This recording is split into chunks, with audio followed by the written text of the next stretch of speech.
This week we are studying the conservative force and the corresponding potential energy. And using the potential energy, we can compute the conservative force. And in case the force is conservative, the total mechanical energy, which is the sum of the kinetic energy and the potential energy, that is a conserved quantity. Today, we study how to compute the potential energy of electrostatic force, and actually in the sense of inverse scale law, it is very similar for the case of the gravitational force.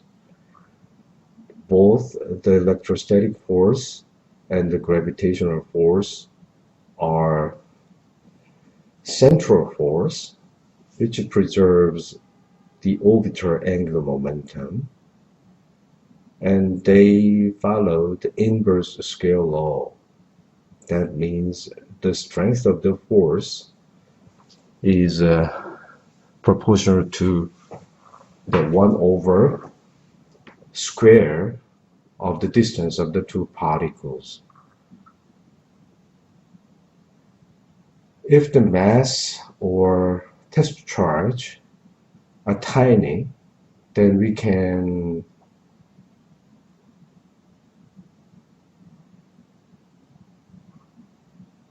compute this force by defining the positions and the relative positions.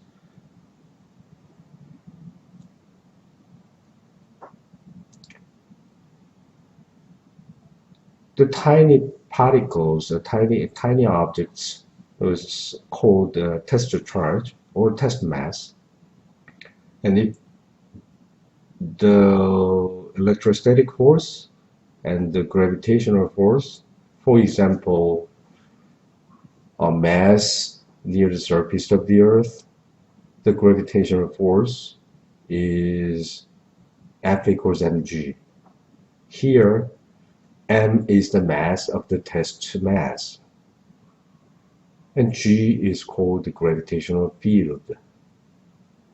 The strength of the test mass or test charge are scaled out to find the gravitational field out of the gravitational force. In a similar manner, electric field can be extracted from the electrostatic force between a charge distribution and a test charge, as long as the test charge cannot redistribute the charge, or test mass cannot redistribute the mass distribution in the space. We first consider the basic properties of the two forces. The electrostatic force, both the electrostatic force and the gravitational force, they are following the inverse. They are following the inverse scale law. The strength of the force is proportional to 1/r for the electrostatic force, and it is also proportional to 1/r squared in the case of the gravitational force. Both forces has over vectors that is independent of any charge or any mass. And this vector is called 1/4πε0, that is the electrostatic constant. The constant appearing in the denominator epsilon0 is called the permittivity constant. In the case of a gravitational force, the over coefficient, capital G, is called the gravitational constant. Finally, the strength of the two forces are determined by the product of the two charges for the electrostatic force case and the product of the masses of the two massive particles in the case of gravity. Next, we consider the direction of the force. The direction of the force determines whether it is a repulsive force or attractive force. We have a test charge, capital Q, at the origin, and a small test charge at some position, and this is the displacement from the origin to the test charge. Then the unit radial vector E hat, ER hat, is defined by the x divided by radius, where radius is the absolute value of the position vector for the test charge.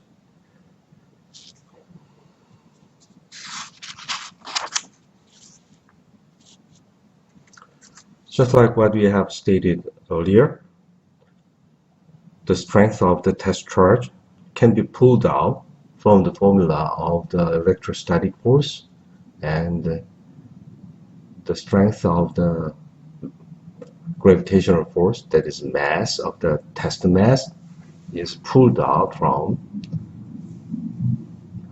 the gravitational force. So if we scale this out, this test charge strength out, then force divided by the test charge becomes independent of the test charge. So we can replace this one with anyone else without, if the charge distribution or mass distribution is not allowed to redistribute, then we can make use of this electric field or gravitational field for other purposes. Once our potential is obtained by integrating the work from the reference point and put the negative sign on it, then we can return to the force from the potential energy by taking the partial derivative of gradient. Minus gradient of potential energy is the force. In this case too, we can pull out this strength, charge of the test charge, and mass of the test mass, divide the potential energy by this. And we define the electrostatic potential or gravitational potential. That is defined by the potential energy divided by the strength of the test charge.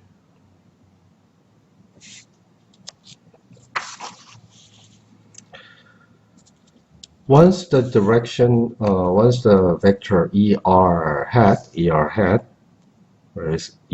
is given, we can determine whether the force is attractive or repulsive.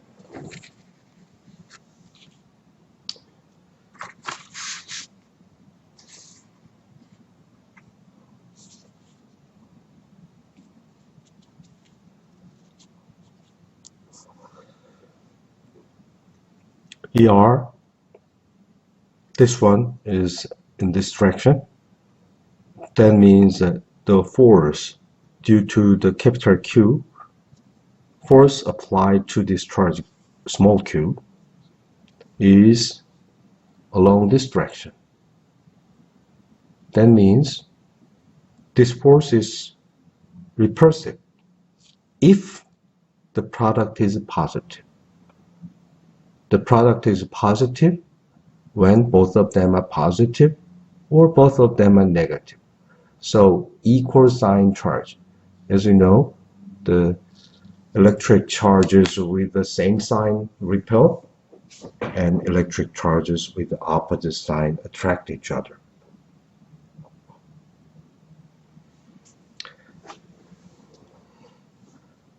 Here, the two forces applied to small q and applied to capital Q, they are equal in magnitude but opposite in direction.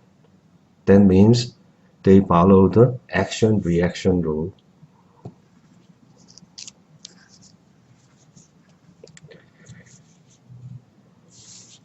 Actually, the electric charge in nature is multiple of electron charge. If we use a positive E, this is not a natural exponent, it is the electron's charge.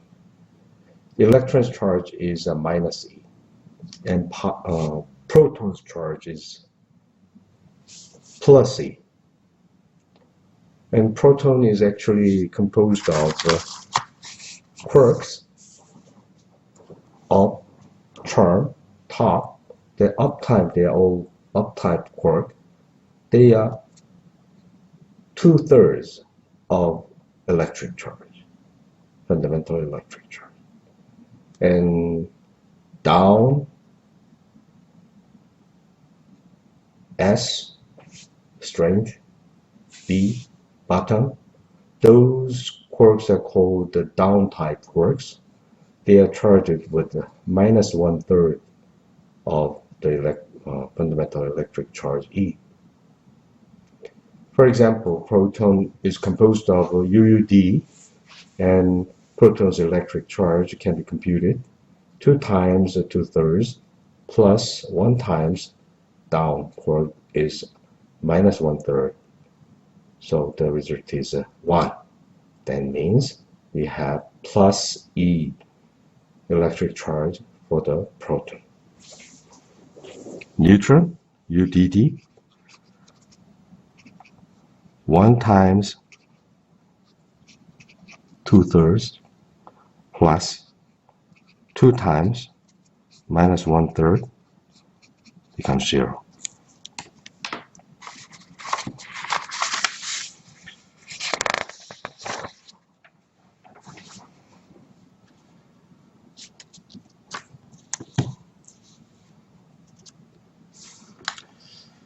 Okay.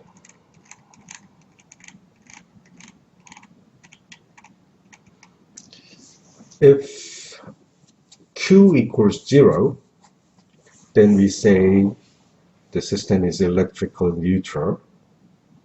Positive charge is Q is a positive. Negative charge means Q is negative.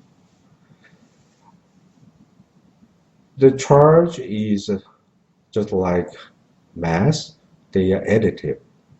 So net charge can be computed as a algebraic sum. If we add the two charges Q1 and Q2, the net charge of the system is Q1 plus Q2.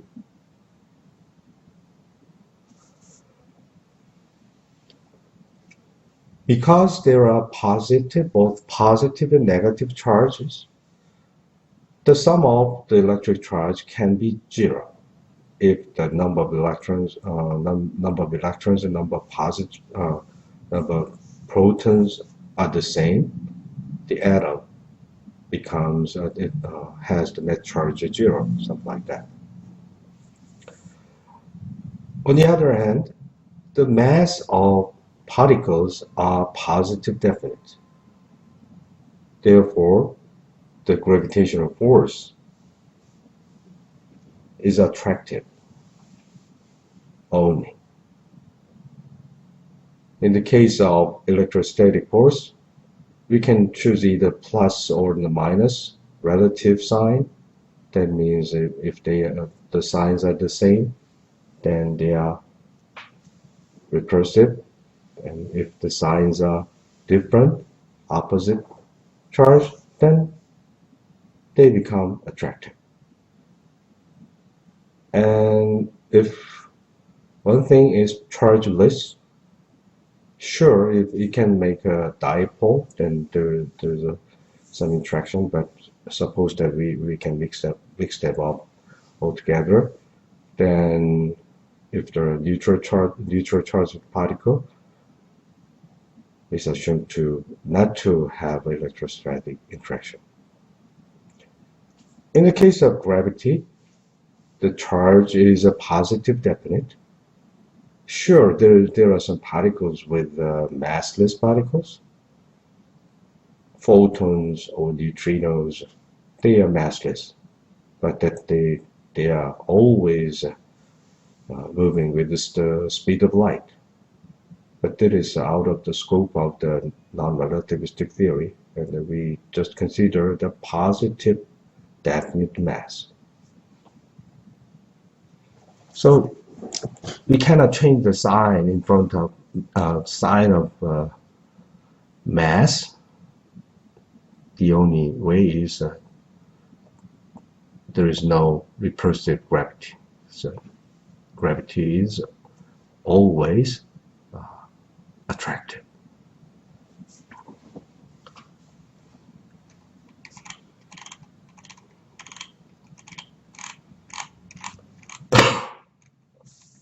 Let us verify some important feature of the two interactions. Two interactions, the electrostatic interaction and the gravitational interaction, they follow the central force, and they follow the inverse scale law. What is central?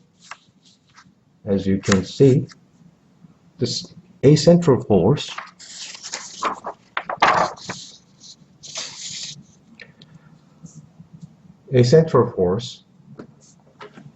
this is capital M, this is small m. Displacement from the capital M to small m, this is a relative position. Central force is the force along the line that connects the two interacting particles. So here ER hat is parallel to the displacement x. All right. If the force is a central, then orbital angular momentum is conserved, because we already proved that time derivative of orbital angular momentum is a torque, and torque is defined by R cross F.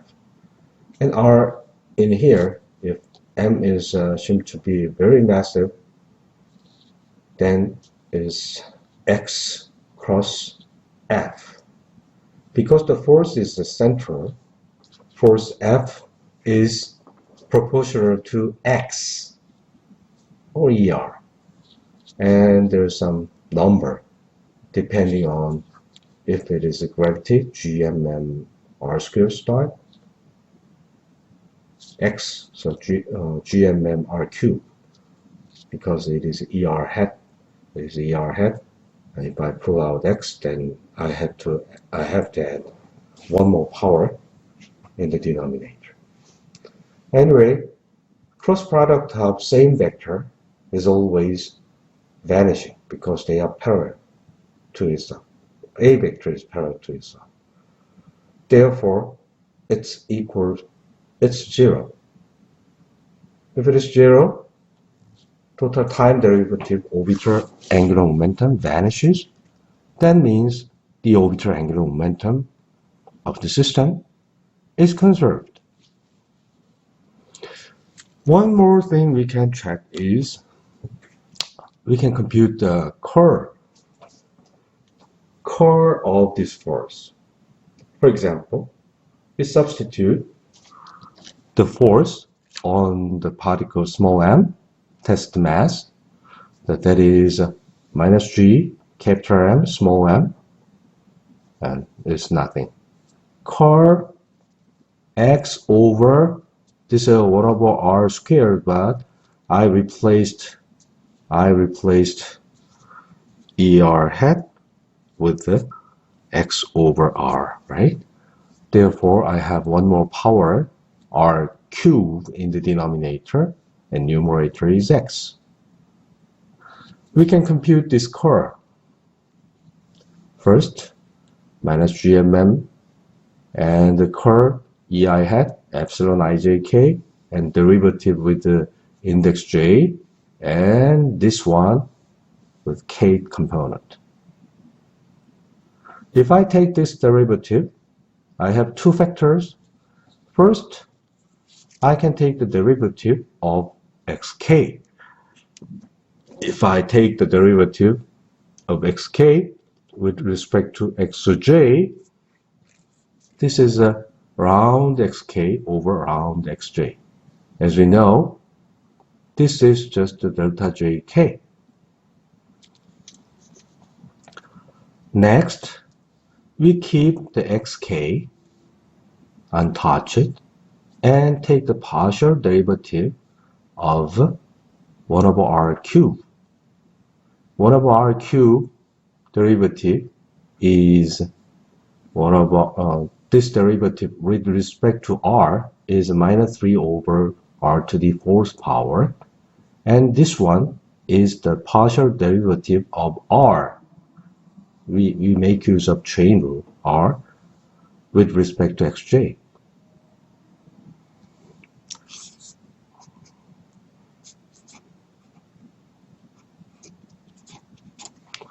Okay, so we can substitute this result in here. Minus 3 r to the fourth xj over r.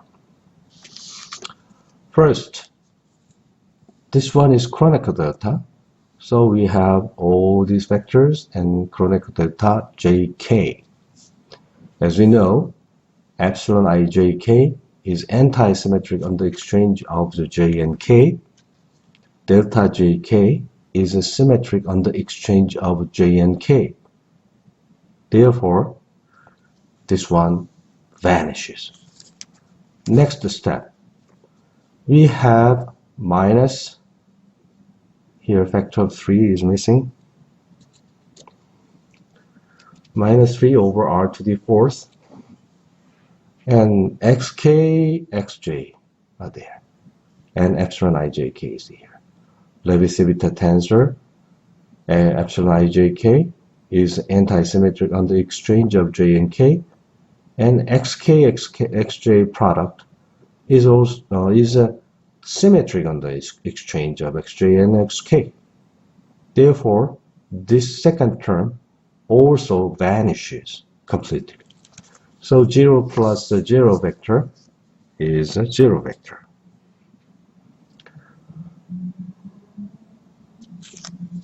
We recall that a force is conservative if curl of that force is vanishing. But this one can be applied to, we can apply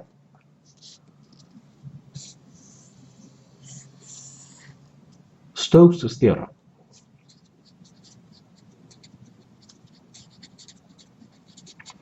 Stokes Theorem states that curl F, scalar product of areal element over a surface,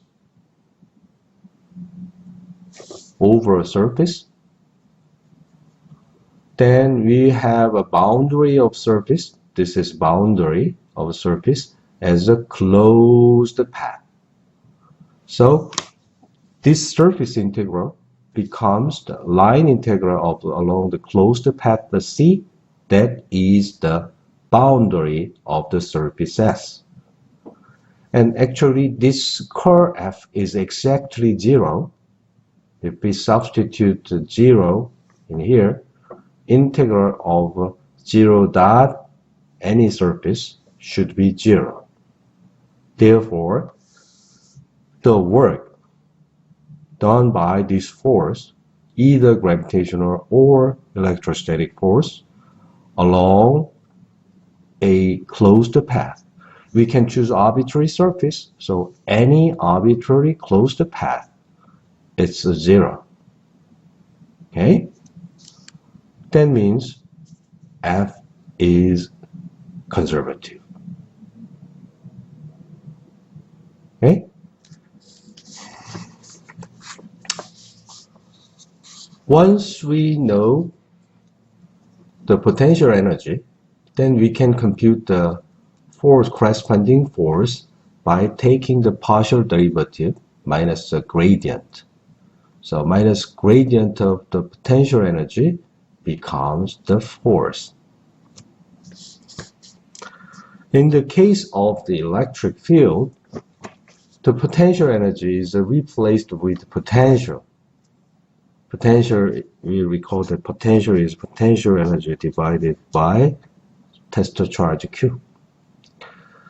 So electric field can be computed from the potential, electrostatic potential. In a similar manner, gravitational field is also obtained by taking the negative derivative, so minus the gradient of a gravitational potential. Here, we summarize this. A static field is a field that depends on the position and is independent of time. Static, time independent.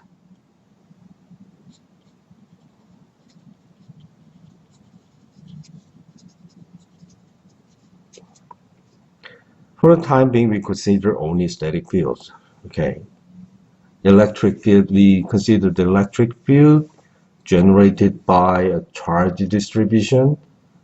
All of the relative positions are fixed, then it's a static state. So the electric field E is defined by the electrostatic force on a unit charge.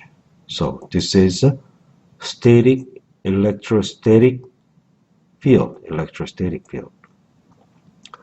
Gravitational field G is defined by the gravitational force on a unit mass. Let us assume that the charge Q is fixed at the origin. The electric field at point is this one we have repeated a lot.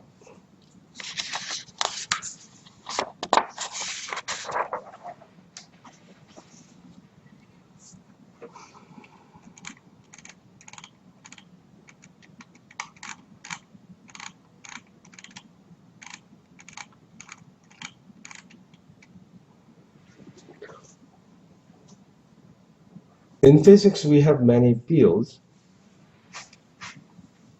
The gravitational field is a field, and gravitational field can be obtained by dividing the gravitational force by the test mass. Electrostatic field E can be obtained by dividing the electrostatic force on a test charge divided by the test charge.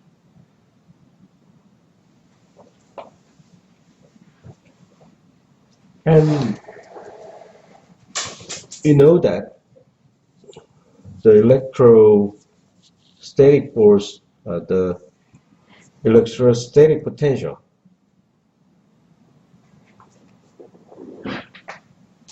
can be computed from potential energy.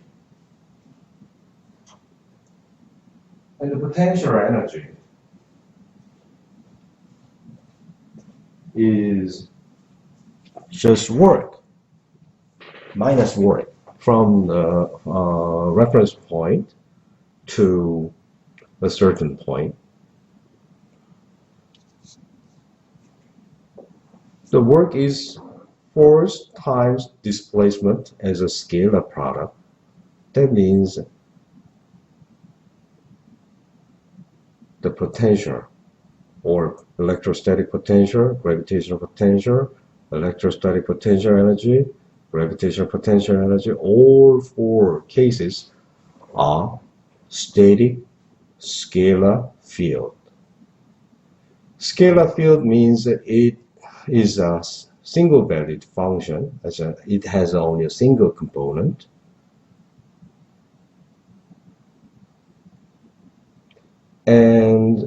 It is invariant on the rotation.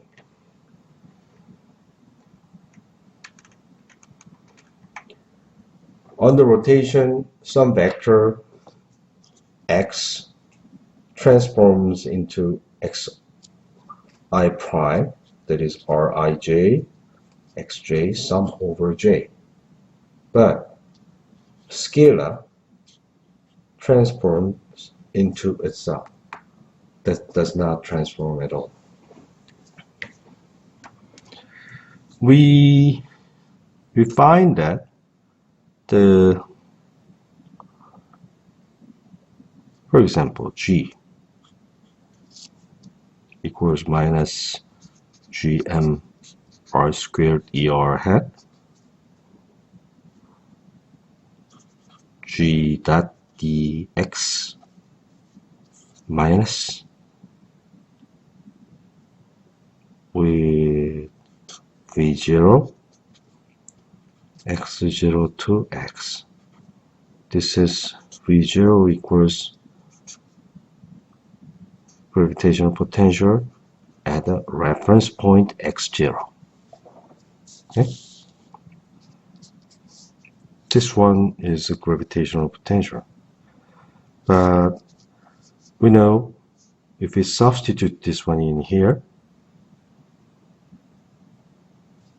we have v0 plus gm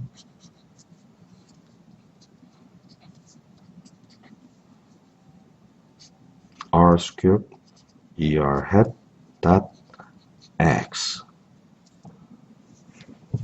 Because it selects the radial components only, dx equals er hat dr plus e theta hat r d theta,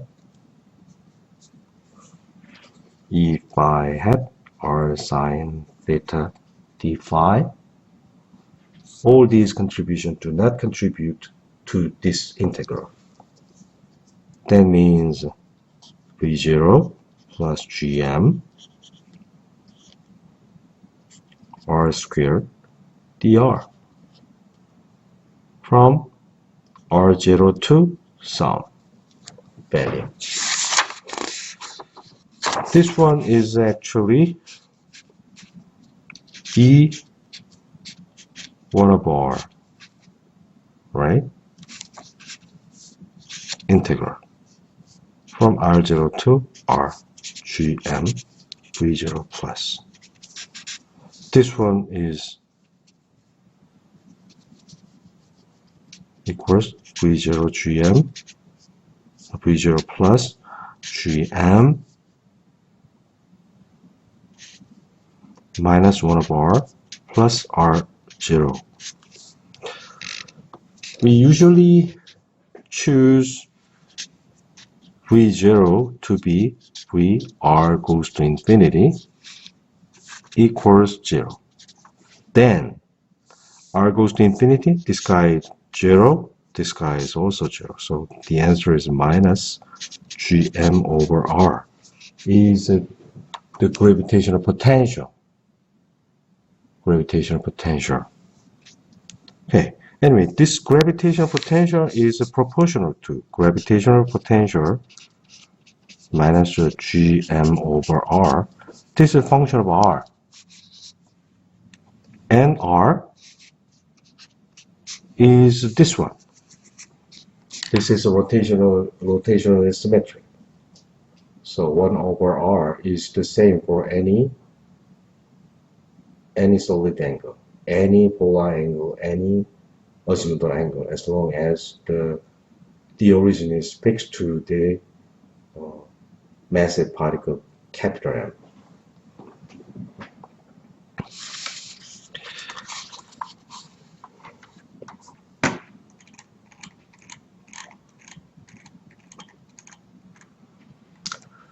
In a similar manner,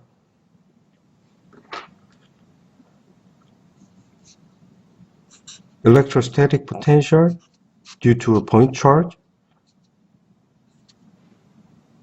We have opposite sign in comparison with this. So we have kept 1 over 4 pi epsilon 0 r q over r. That is the electrostatic potential due to a capital charge at the origin.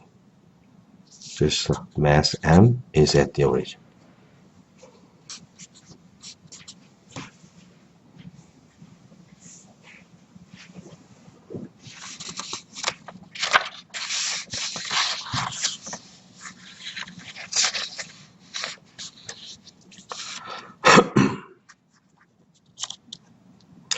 Next, we consider the superposition principle.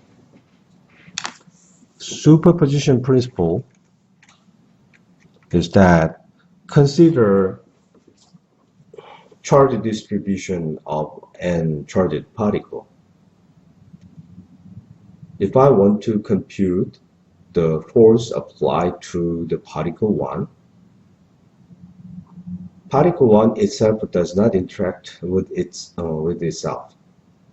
So I need to add all of the contribution coming from number 2 to number n. The problem is that is there any interference?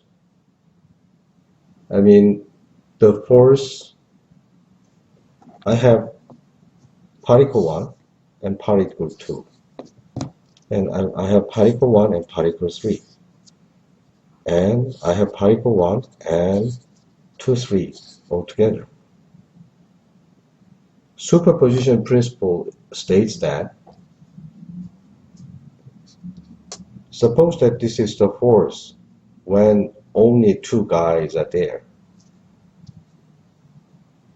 This is the force when 3 and 1 are present only.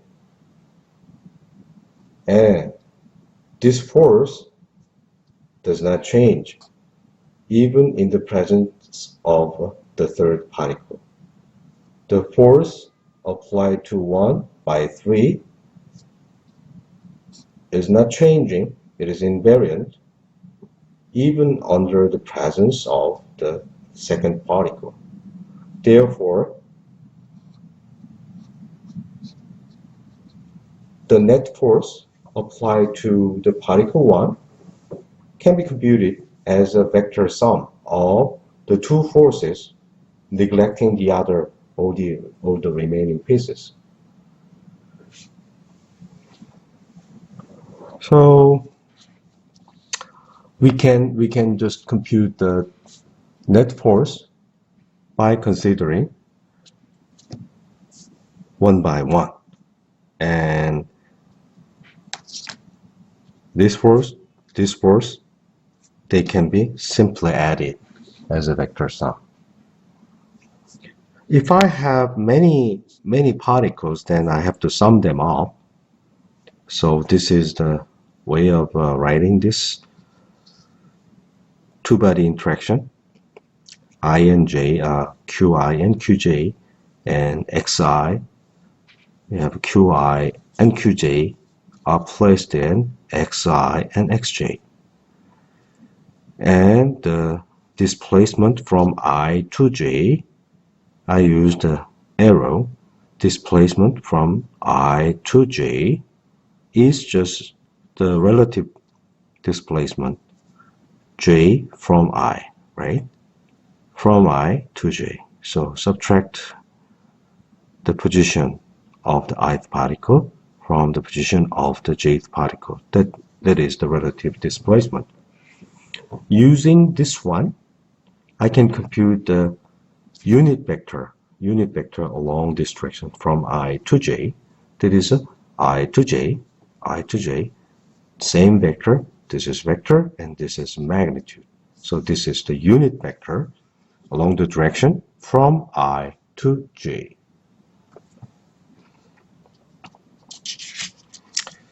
All right, let us compute the divergence of a vector field V such that this one is one of our squared style inverse square law.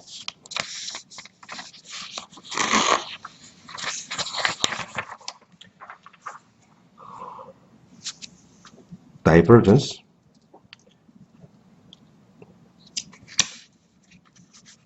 The simplest case is just consider the electric field. We compute the electric field's divergence. Divergence E is electric field due to a point charge capital Q is capital Q divided by 4 pi epsilon 0. And the electric field is along the unit vector, unit radial vector,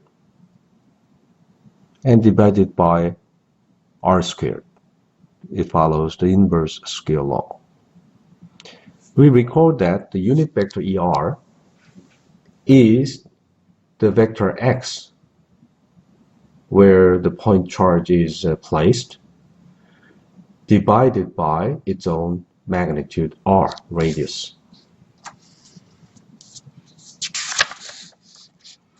So we substitute this unit vector in here.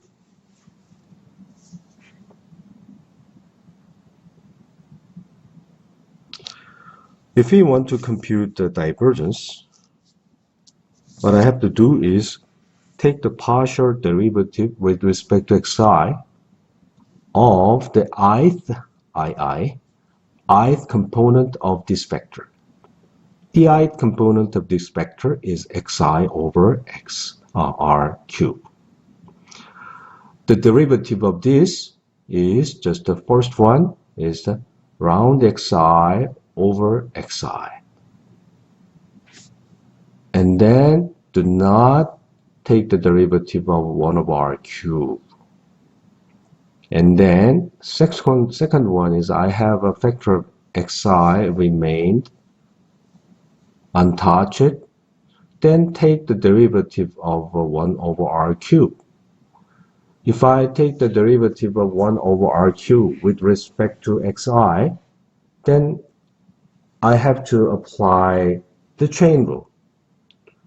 Chain rule states that the derivative of r with respect to r then means minus 3 over r to the 4th power, and then multiply derivative of r with respect to xi. We know that this round r over xi is xi over r. So xi over r, this xi and this xi meets and it becomes r squared. So we have r squared and r to the 5th power and vector 3 and minus sign. And here, this one is delta ii. Delta ii, this summation is assumed. So we have 1, 1, 2, 2, 3, 3, 3. The sum is 3.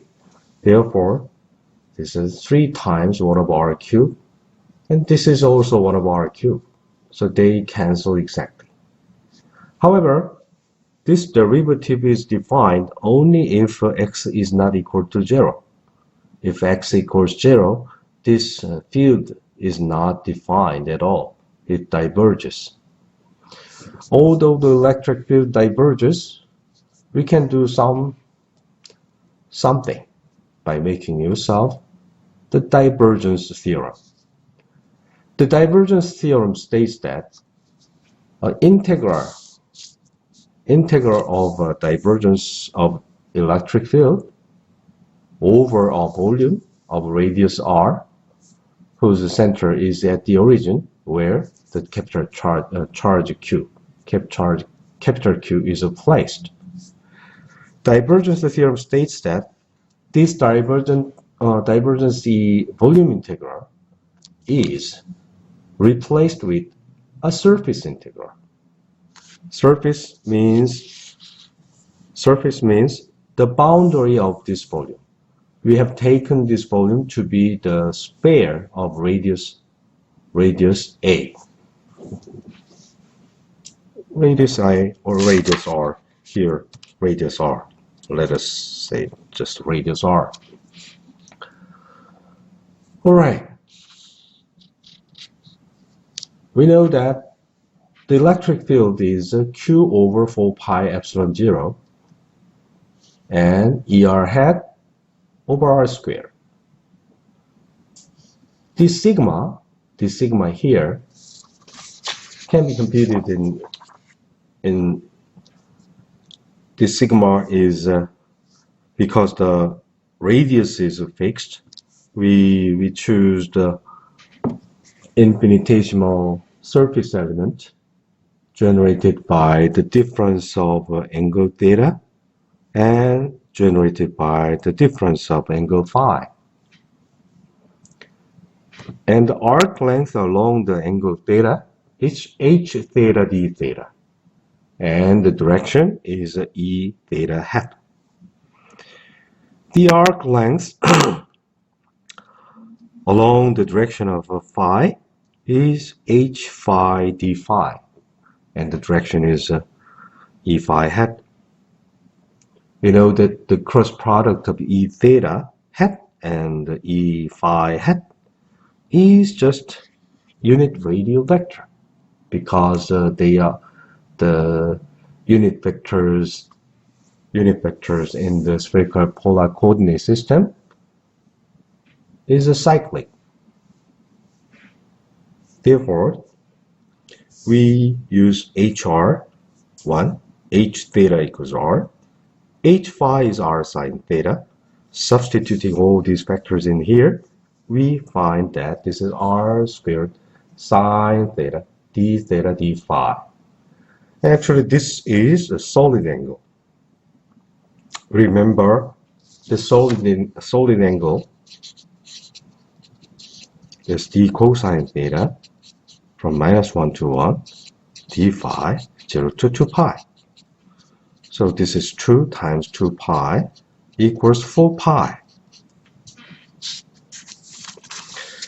Now we substitute this area element in here, this sigma. That is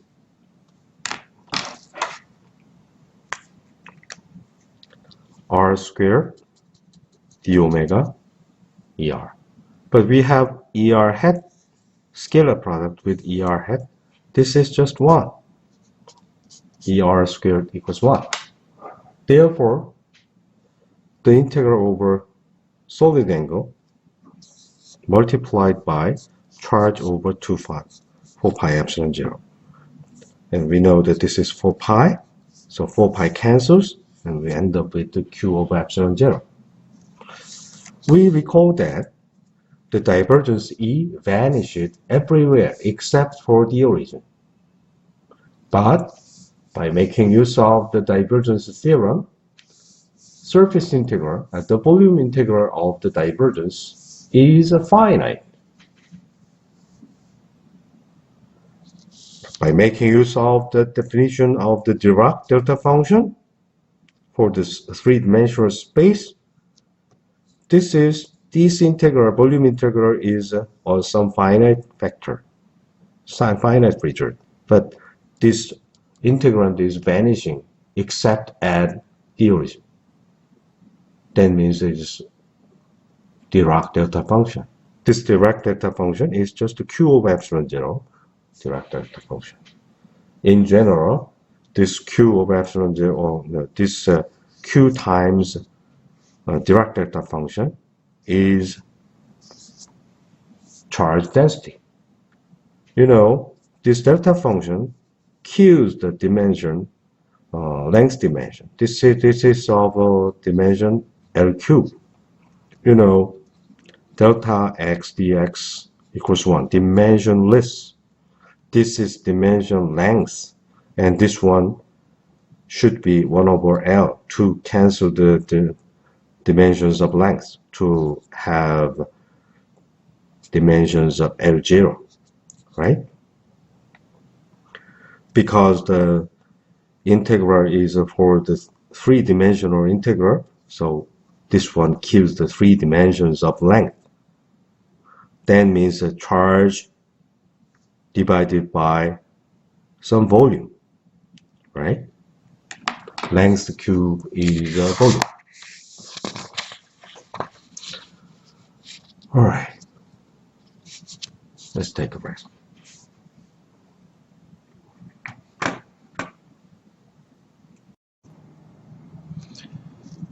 Okay, this is the last part of chapter 5. Let's consider electrostatic potential generated by a point charge placed at the origin. The electrostatic potential can be obtained out of the electric field. Just like the potential energy, we scaled out the test charge Q0, and if we remove that factor, potential energy is renamed by the potential. So it's energy divided by charge. In the case of gravitational field, gravitational potential is the gravitational potential energy divided by the mass. So electric field, once you know the electric field, you can compute the potential. Here, V0 is the potential evaluated at the reference point x0. You have a freedom to choose the value of this reference value because electric field is defined in such a way that electric field is minus the gradient potential. This derivative eliminates the constant part. This constant term disappears in the final result for the electric field. So that V0 is arbitrary and does not contribute to physical field. For convenience, we can take the reference value as r goes to infinity. For example, in the case of the point charge placed at the origin, the electric field vanishes as r goes to infinity. So one of our nature of the potential gives the, as r goes to infinity, one of our contribution vanishes. So it's natural. It is very convenient to choose the reference value at r goes to infinity to be 0. Actually, the Coulomb's law force derives the electric field of at point x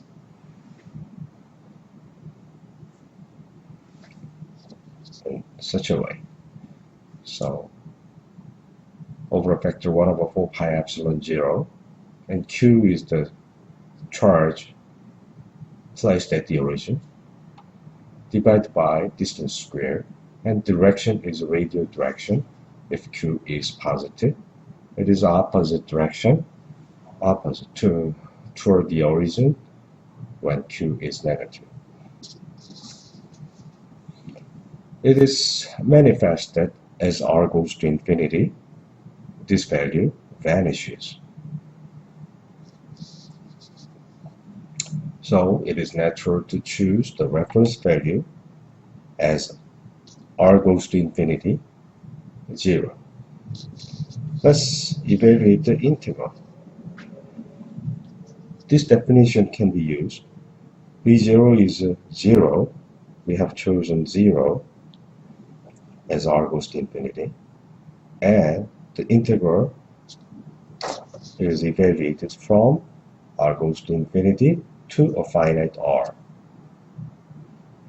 Here x equals r dr hat, and dx is this one. Sure, dx also contains the contribution r dr hat.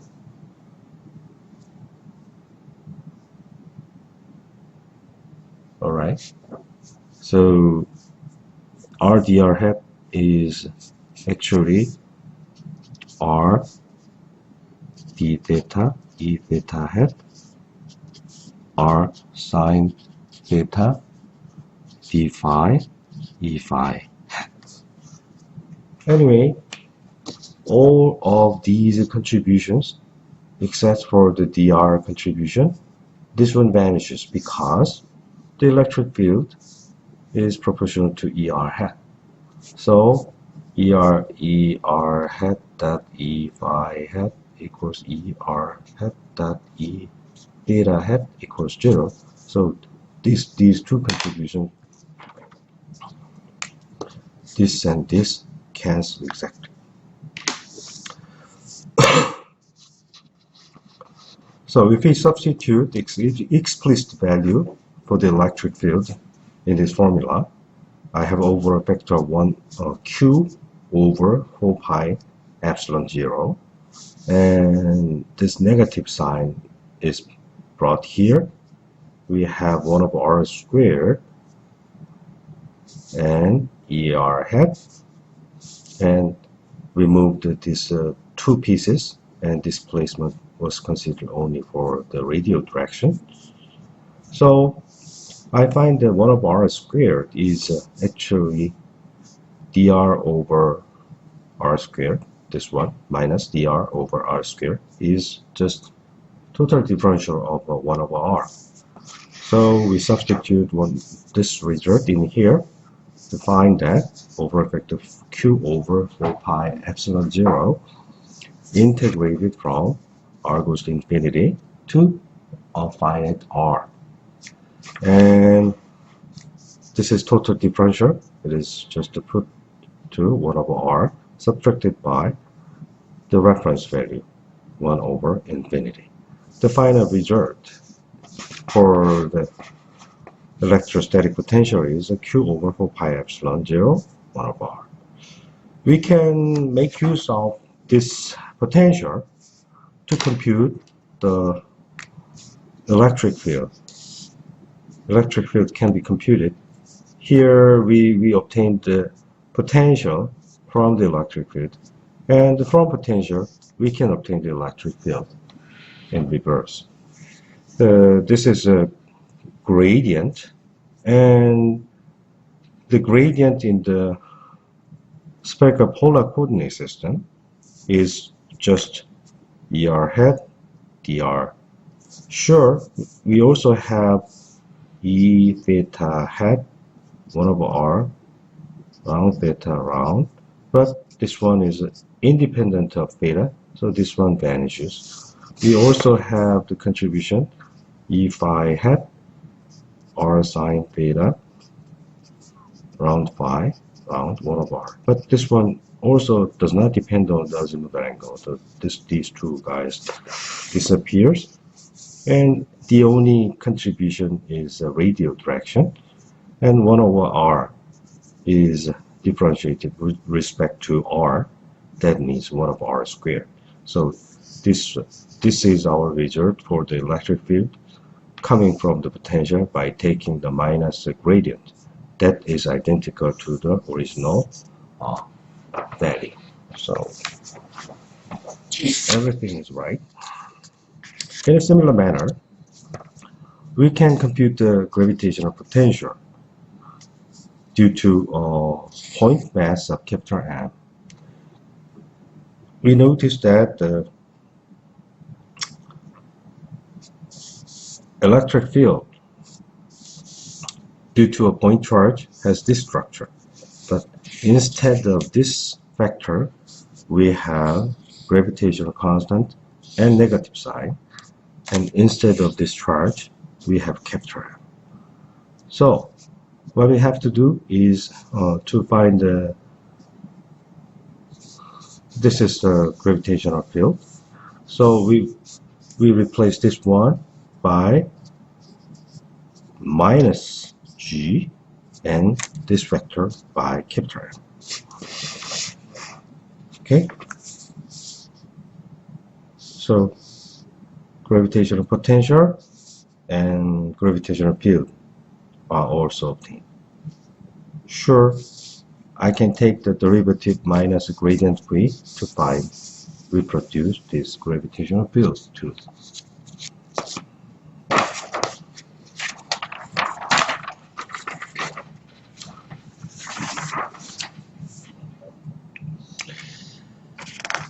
Next, we consider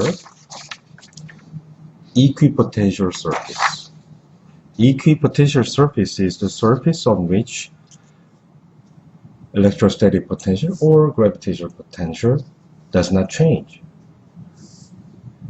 This is the surface and this is a path. Equipotential means that along this path, the total differential of the potential is 0. But from potential, if we multiply the charge Q to the potential, we obtain the potential energy. And potential energy is just the charge Q times potential difference. Because on the equipotential surface, dV equals 0, this one is 0, finally, du equals 0. If du equals 0, according to the conservation of energy, total mechanical energy is the same as kinetic energy plus potential energy. Thus, the total differential for the total mechanical energy should be the sum of total differential of the kinetic energy and the potential energy. Because du is 0 in here, dt is also 0. dt equals 0, then we can apply the work kinetic energy theorem. The work done by the field on the charged particle is 0. So we can consider the potential difference along this equipotential surface. Because we are considering the electrostatic field, it does not change depending on time. So partial time derivative of this potential is vanishing. Next one is a gradient. We have xi partial derivative multiplied by differential of the xi. We can combine this summation to find that this gradient v times the dx scalar product. We can substitute, we can put negative sign twice, then we have minus gradient v. Minus gradient v is the electric field. So minus electric field times dx as a scalar product. Suppose that we have dv equals 0, then means that this E dot dx should vanish. If E dot dx is 0, while E, the magnitude of E and the arc length dx equals this displacement dx is non-zero, the only possible way of having 0 is they are perpendicular to each other. That means the electric field emits from the equipotential surface in a perpendicular way. So electric fields are normal to the equipotential surface. Again, we go back to the total and conservation of total mechanical energy. Conservation of total mechanical energy states that the difference of the total mechanical energy is 0 and the dt so if this guy must be 0, or dt equals to minus dv, right? The sign is opposite. So if the potential increases, then the kinetic energy decreases. Kinetic energy, potential energy. It should be potential energy. Potential energy. If the potential energy increases, we cannot make use of potential because it is opposite in the case of charge Q is a negative.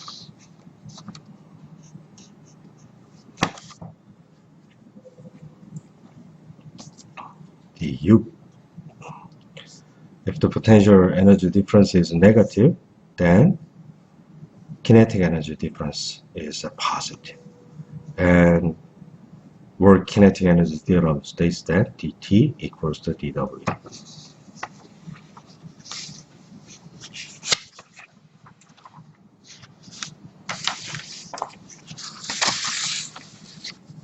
Next, we consider some electric dipole moment. Electric dipole moment is a product of electric charge Q times distance vector, the displacement vector D. Electric dipole is composed of a pair of charges, so equal charge, but signs are opposite. And we define D by the relative displacement from the negative charge to the positive charge. If the plus Q is placed at A and minus Q is placed at B, then D is A minus B. And the center is arithmetic average of this A and B. One can compute this is an approximate one. One can define the potential electrostatic potential due to a charge plus Q and minus Q. We consider a field, the origin is here, and field point is X. So this one is X minus 1/2 D, and from negative to here, this one is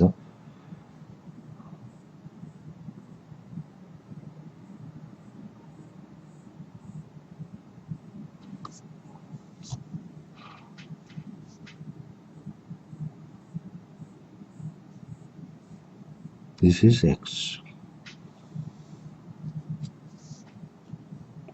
and this is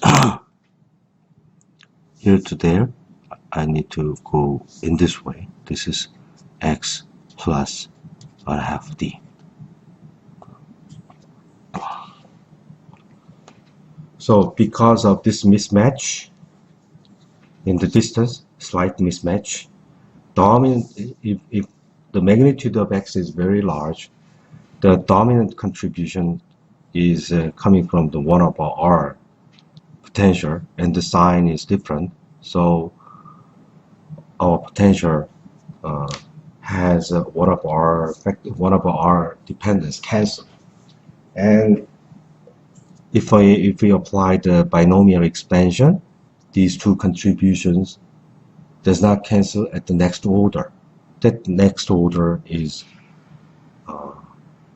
as far as the potential is concerned, is 1/r squared this time. This is cubed because we have X in the numerator. If we pull out the magnitude R, the potential becomes 1/r squared this time, instead 1/r. In order to compute the electric field generated by this dipole potential, we had better to compute the gradient. Gradient 1/r is, we have done this calculation too many times. Let me just read the result. And what we really need is 1/r cubed. This gradient is, if I take the derivative of this one, I have -3 r to the 4th. And I need to take a partial derivative of r with respect to xi. This one means I have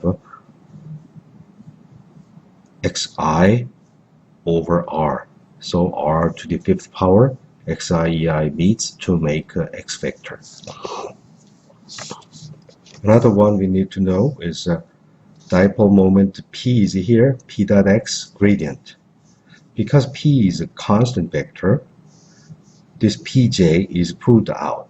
So once we pull out this Pj, then you have this EI hat and partial derivative of xj with respect to xi. This one is a canonical delta delta ij. Therefore, j is repeated, so we replace this j with the I. So pi ei hat gives momentum p. We can compute the electric field. The electric field is computed if I take the minus gradient of potential. Minus gradient of potential minus over vector gradient this vector. Gradient of two scalar functions is gradient of this multiplied by this. Gradient of this multiplied by this. That are written here. Gradient of numerator, gradient of 1 of r cubed, and remaining pieces are the same. We can make use of the result for gradient of 1 of r cubed, this result, and gradient of p dot x, that is a moment p, electric dipole moment p. So p is here with minus is here. This one p minus 4 pi epsilon, and this minus 3x over r to the 5th power. Finally, we combine these two. 아쉽지만 아직은 돕기 힘든 일이네요. Our final result is 1 over 4 pi epsilon 0 EI. So we pull out the radius r squared in the numerator. We cancel the r to the 5th r squared in the denominator. So final result is electric field is proportional to 1 over r cubed.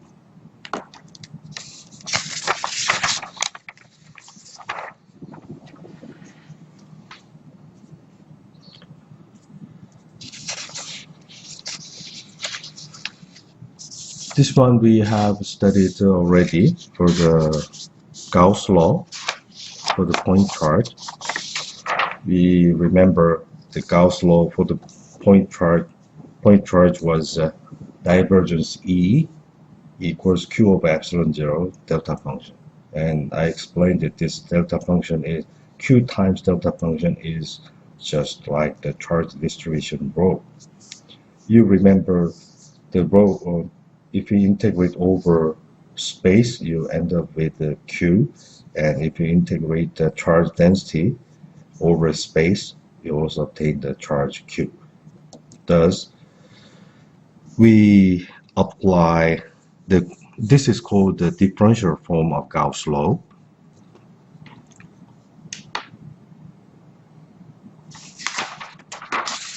From this differential law form of this Gauss Law, we consider divergence theorem to repeat calculation. Divergence theorem states that divergence volume integral can be expressed as electric flux. There's a E dot d sigma surface, and it is a closed surface surrounding the volume V. And this one is the rho integral gives a Q enclosed, that means a charge inside the volume.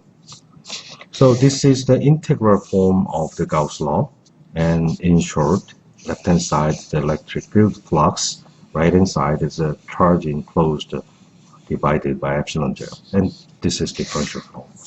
We can also consider the magnetic field case, in which the magnetic field is always magnetic field is generated by the magnetic dipole. So there is a no magnetic monopole. That means the right hand side is 0. That leads to the fact that divergence B equals 0. Once divergence B equals 0, magnetic field can be described in terms of the curl of a vector field. As you know, the symmetric and triple scalar product style has a Levi-Civita tensor vanishing. So, in summary, electric field, electrostatic field, and gravitational field has a very similar structure, and they are all described by the Gauss law. The only difference is over a factor, the strength, to determine the strength of the two forces. Thank you.